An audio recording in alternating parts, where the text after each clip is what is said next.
আমরা পৌঁছে গেছি, সব উড়িয়ে নিয়ে যাচ্ছে। আমরা পৌঁছে গেছি, হালকা বৃষ্টি হচ্ছে, সঙ্গে মেঘ, প্রচন্ড হাওয়া, সব উড়িয়ে নিয়ে যাচ্ছে। প্রচন্ড প্রচন্ড ঝড় ওঠার মতো অবস্থা, ঝড়ই উঠে গেছে।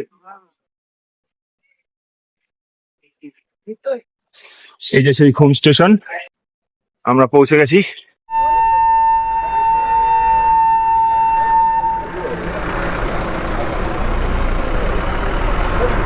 আমরা 5 মিনিট আগে স্টেশনে এসে পৌঁছালাম।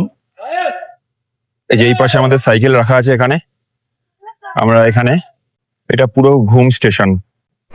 এই ইঞ্জিনটা এখন যাবে দার্জিলিং এর দিকে।